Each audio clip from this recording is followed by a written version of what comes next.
ఒక తలుపు. దానికి తాళం లేదు.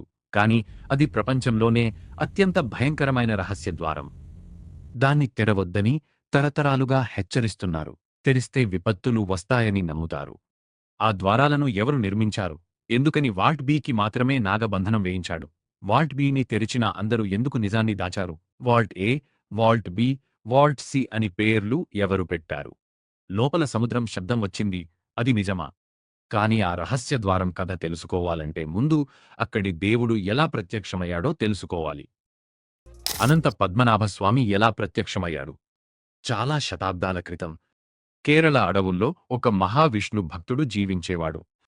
ఆయన పేరు విల్వమంగళ స్వామియార్. ఆయనకు మహావిష్ణువు మీద అపారమైన భక్తి. ఒకరోజు మహావిష్ణువు ఒక చిన్న బాలుడు రూపంలో ఆయన ముందు ప్రత్యక్షమయ్యాడట. ఆ బాలుడు చాలా అల్లరి చేసేవాడు. స్వామియార్ పూజ చేస్తుంటే కూడా ఆట పట్టించేవాడు.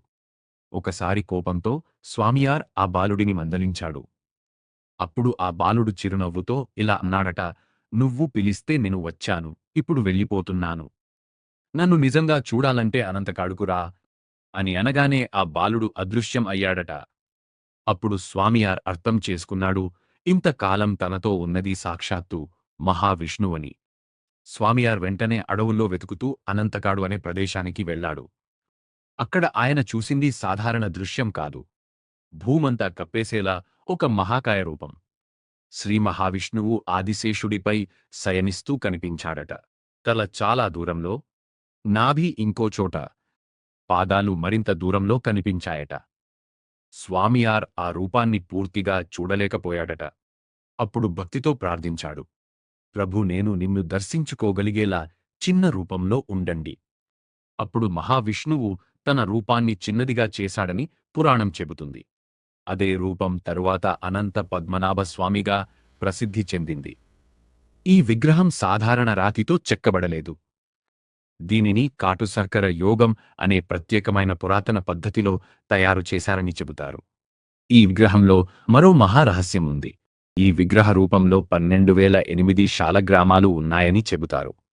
శాలగ్రామం అంటే నేపాల్లోని గండకి నదిలో దొరికే పవిత్ర విష్ణు శిలలు. వాటిని మహావిష్ణువు స్వరూపంగా భావిస్తారు. అంతటి పవిత్ర శిలలతో ఈ విగ్రహం రూపొందించబడింది. అందుకే ఈ విగ్రహాన్ని చాలా శక్తివంతమైనదిగా భావిస్తారు. దేవుడిని 3 తలుపుల ద్వారా చూస్తారు. ఈ విగ్రహం చాలా పెద్దది. భక్తులు 3 ద్వారాల ద్వారా దర్శనం చేస్తారు. మొదటి ద్వారం తల, ఆదిశేషుడు. రెండవ ద్వారం నాభి నుంచి పుట్టిన కమలం, అందులో బ్రహ్మదేవుడు. మూడవ ద్వారం పాదాలు. ఇదే ఈ ఆలయ ప్రత్యేకత. ఆలయం ఎలా నిర్మించబడింది? ఈ ఆలయం ఎంత పాతదో ఖచ్చితంగా తెలియదు. కానీ 8వ లేదా 9వ శతాబ్దం నుంచే దీనికి ఆధారాలు ఉన్నాయి. 1686లో భారీ అగ్ని ప్రమాదంలో అనంత పద్మనాభస్వామి ఆలయం చాలా వరకు ధ్వంసం అయిపోయింది. మార్తాండవర్మ ఆలయాన్ని మార్చిన రాజు. 18వ శతాబ్దంలో మార్తాండవర్మ అనే రాజు ట్రావన్కోర్ సింహాసనం అధిరోహించాడు. ఆయన ఆలయాన్ని పూర్తిగా పునర్నిర్మించాడు. భారీ గోపురం నిర్మించాడు. రాజు తన రాజ్యాన్ని దేవుడికి ఇచ్చిన రోజు 1750లో మార్తాండవర్మ ఒక అసాధారణ నిర్ణయాన్ని తీసుకున్నాడు. తన మొత్తం రాజ్యాన్ని శ్రీ పద్మనాభ స్వామికి అంకితం చేశాడు. అప్పుడే తన రాజ్యంలోని బంగారాన్ని, వ్యాపారం ద్వారా వచ్చిన సంపదను రహస్య గదులలో ఉంచి తాళం వేయించాడు. కాని వాల్ట్ బీకి మాత్రం ఋషులతో మంత్రసిద్ధులతో నాగబంధనం వేయించాడు. ఈ కార్యక్రమాన్ని త్రిప్పడిదానం అంటారు. 2000లలో ఆలయ ఆస్తుల నిర్వహణపై వివాదం వచ్చింది. అప్పుడు టి.పి. సుందర్రాజన్ అనే వ్యక్తి కోర్టులో కేసు వేశాడు. దాంతో భారత సుప్రీంకోర్టు ఒక కమిటీని ఏర్పాటు చేసింది. ఆ కమిటీ భూగర్భ గదులను పరిశీలించింది. వాటికి పేర్లు వాల్ట్ ఏ, వాల్ట్ బి, వాల్ట్ సి అని పెట్టారు. 2011లో కొన్ని వాల్ట్స్ తెరిచారు. అప్పుడు కనిపించినవి బంగారం గుట్టలు, వజ్రాలు, బంగారు విగ్రహాలు, పురాతన నాణేలు, రాజుల నగలు. వాటి విలువ $22 బిలియన్ కంటే ఎక్కువ అని అంచనా వేశారు. దాంతో ఈ ఆలయం ప్రపంచంలోనే అత్యంత ధనిక ఆలయం గా ప్రసిద్ధి చెందింది. కాని ఒక గది మాత్రం ఇంకా తెరవలేదు. అదే వాల్ట్ బి. ఈ తలుపుపై నాగుల గుర్తులు ఉన్నాయని చెబుతారు. ఈ నాగులు ఈ గదిని అందరూ తెరవలేరని హెచ్చరిస్తాయట. కాని ఇందులో ఔటర్ ఛాంబర్ మాత్రమే తెరిచారని చెప్పుకొస్తున్నారు. ఇంకా లోపల ఇన్నర్ ఛాంబర్ ఉందని, అందులోనే ప్రాచీన గ్రంథాలు, జ్ఞాన సంపద ఉందని చెబుతారు. అత్యంత విచిత్రమైన విషయం ఏమిటంటే దీనికి సాధారణ తాళం కనిపించదు.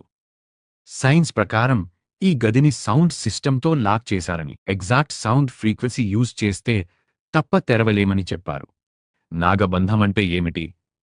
తరతరాలుగా ఒక నమ్మకం ఉంది.